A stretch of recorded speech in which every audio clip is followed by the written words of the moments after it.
Hello guys, मेरा नाम मोहम्मद नवीद है और मैं आपको आज इस लेक्चर में पास्ट कंटिन्यूस पढ़ाऊंगा। ये क्या है, क्यों इस्तेमाल होता है, आज हम इस लेक्चर के अंदर देखेंगे। तो चलें, सबसे पहले हम देख लेते हैं इसके यूसेज को। ये जी हमारे पास आ चुका है usage. When an action was in progress at time of speaking in past. यानी कि अगर इसको आसान वर्ड में हम कहें तो ये इस तरह से होगा, यानी कि एक माजी का था कोई काम कंटिन्यू यानी चल रहा था। यानी कि हम कहते हैं कि वो बोल रहे थे, वो आ रहे थे, वो सो रहे थे, वो जाग रहे थे, वो काम कर रहे थे।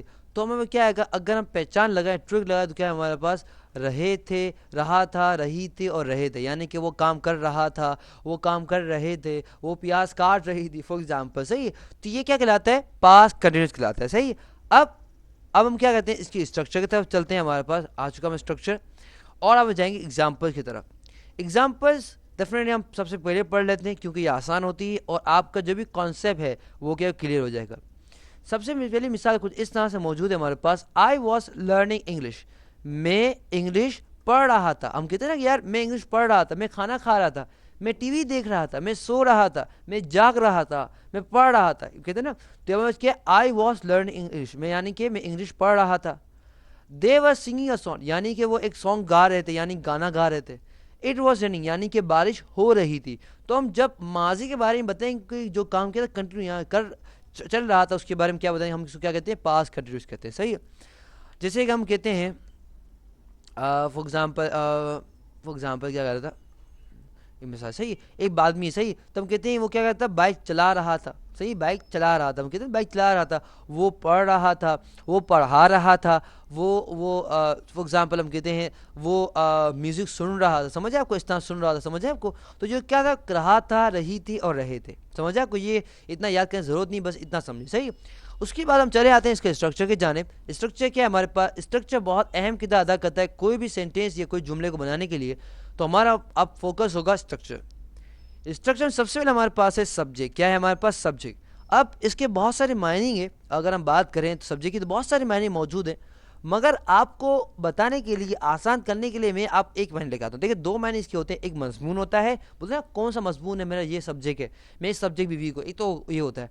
और दूसरा यहाँ से मेरा ये होता है, यानी कि पर्सन जो काम करता है, यानी कि कौन, जैसे मैं कहता हूँ मैं, तुम, आप, फॉर्म कहते हैं तुम, आप, इसका नाम ले लिया, उन लोगों ने, वो आगे हमारे पास आ गया, हम, वो। तो यहाँ क्या कहते हैं, सब्जेक्ट बताते हैं कौन। यहाँ पर आई यहाँ मौजूद, आई मिस में, दे मिस वो, इट वॉज डेफिनेटली हम इस्तेमाल करते हैं नॉन लिविंग थिंग करे। सही है? उसके बाद हमारे पास है वॉज अ वर्ब। यहाँ क्या कहते हैं, हेल्पिंग वर्ब कहलाते हैं। क्या कहते हैं, हेल्पिंग वर्ब। ये हमारे पास कहाँ के आते हैं, अगर हमारे पास सब्जेक्ट क्या हो, सिंगल हो। जैसे हमारे पास सब्जेक्ट क्या हो, सिंगल हो। हमारे पास सब्जेक्ट हो इस तरह से, अगर ही हो, अगर हमारे पास शी हो, अगर हमारे पास इट हो, यानी कोई भी अगर सिंगुलर नेम अगर सब्जेक्ट कोई हुआ तो हम क्या इस्तेमाल करेंगे, वॉज इस्तेमाल करेंगे। सही है? अगर हमारा सब्जेक्ट क्या प्लूरल हो, जैसे हमारे पास इसके जो बच गया ना सिंगुलर के बाद, हमारे पास हो गया दे हो गया, या फॉर एग्जांपल वी हो गया, या हमारे पास यू हो गया, तो ये कहलाते हैं प्लूरल कहलाते हैं। और इसके अगर सब्जेक्ट हमारा प्लूरल हो तो क्या इस्तेमाल करें, वर्ब इस्तेमाल करेंगे। सही? ये वियर नहीं, वर्ब है। सही है?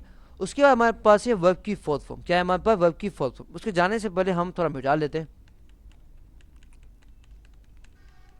और ये लीजिए हमारे पास मिटने जा रहा है या, ओके। अब हम क्या करते हैं, हम मिटा तो लिए, अब जाने से पहले से हम तो देख लेते हैं कहाँ कहाँ इस्तेमाल हुए। देखिए हमारे पास सब्जेक्ट क्या है, यहाँ पे आई है, यहाँ सब्जेक्ट क्या है, दे है, यहाँ सब्जेक्ट है, इट है। और हमने देखिए, मैंने कहा था कि जब भी हमारा क्या सब्जेक्ट सिंगुलर होगा तो हम क्या करेंगे, इसका वॉस इस्तेमाल करें। यहाँ वॉस इस्तेमाल किया गया, देखें ना, वॉस इस्तेमाल किया गया। उसके आप देख सकते हैं हमारे पास सब्जेक्ट क्या हमारा प्लूरल है, तो हम क्या वर्ग का इस्तेमाल किया गया। हमारा सब्जेक्ट सिंगुलर, हमने वॉस का इस्तेमाल किया। सही है? उसके बाद हमारे पास थी फॉर एग्जाम्पल, हमारे पास बात कर रहे थे वर्ब की फोर्थ फॉर्म के बारे में। तो ये हमारे कौन सी वर्ब की फॉर्म है, वर्ब की फोर्थ फॉर्म है। आप कहेंगे सर हमें तो पता ही नहीं वर्ब क्या है, तो मैं बता चलता हूँ कि वर्ब मीन्स कोई ऐसा वर्ड जो क्या करे, या ऐसा अल्फाज जो क्या एक्शन को जाए करे, यानी काम को जाए करे। जैसे हमारे पास होता है चलना, रोना, सोना, उठना, जागना, ये क्या कहलाता है, वर्ब कहलाता है। क्या कहलाता है, वर्ब। यानी कोई ऐसा अल्फाज जो काम को जाहिर करता है वो क्या वर्ब कहलाता है। अब उसके जो फॉर्म होती है, वर्ब की फर्स्ट फॉर्म होती है, सेकंड फॉर्म होती है, थर्ड फॉर्म होती है, और वर्ब की फोर्थ फॉर्म होती है। यहाँ पे इस्तेमाल कर रहे हैं वर्ब की फोर्थ फॉर्म। क्यों? क्योंकि जब भी हम कंटिन्यूस की बात करते हैं तो याद रखिए कि हम कौन सा इस्तेमाल करते हैं, वर्ब की फोर्थ फॉर्म इस्तेमाल करते हैं। सही है? अब आपको इतनी बात याद करने की जरूरत नहीं, आपसे स्ट्रक्चर याद रखें, बस इतना काफ़ी है। सही? अच्छा, उसके बाद हमारे पास है ऑब्जेक्ट। क्या है हमारे पास? ऑब्जेक्ट। ऑब्जेक्ट क्या करता है? अगर ऑब्जेक्ट हमें सेंटेंस से हटा दिया जाए ना तो पूरी मायनिंग कंप्लीट नहीं होती, पूरी बात नहीं होती हमारी। जैसे कि आई वॉज लर्निंग, मैं कहूँ इतना कहूँ से उठा दो तो मैं पढ़ रहा था, क्या समझ आया आपको? अगर मैं इंग्लिश ना लगाऊं तो क्या होगा, हमारे पास पूरे माने नहीं आएंगे। मगर जैसे मैंने ऑब्जेक्ट लगाया तो मैंने काम किस पे हुआ, उसको हम कहें डेफिनेशन नहीं होती, काम किस पे हुआ, तो ये बताता है कि भाई आई वॉज लर्निंग, क्या मैंने बताया इंग्लिश। यानी अगर मैं ना लगा तो क्या होता, ये हो सकता उर्दू भी हो सकता, पंजाबी हो सकता था, पश्तो भी हो सकता था, मराठी भी हो सकता, समझ है आपको? तो हम क्या करते हैं यहाँ पे, जब हम ऑब्जेक्ट लगाते तो क्या था, पूरी पूरी मायने के अखाज हो जाते हैं, समझ है आपको? तो ये बात की हमने पास्ट कंटिन्यूस के बारे में। हमने सीखा कि जो काम माजी के अंदर कंटिन्यू था उसको पास्ट कंटिन्यूस कहते हैं। इसका यूसेज हमने देख लिया, स्ट्रक्चर देख लिया, एग्जाम्पल सीखते हैं, पूरी कोशिश की आपको अच्छी तरह समझाने की। अगर तब भी कोई मसला हो तो ऑल टेंसेस के अंदर आपके आप पास्ट कंटिन्यूस को देख सकते हैं, वहाँ बहुत सारी मिसालें मौजूद है। आई होप आपको समझ आ गया होगा। For more videos lecture and exercise come to my website www.davidplus.com। अल्लाह हाफ़िज़, इंशाल्लाह आपसे अगले लेक्चर मुलाकात होती है। टिल देन अल्लाह हाफ़िज़।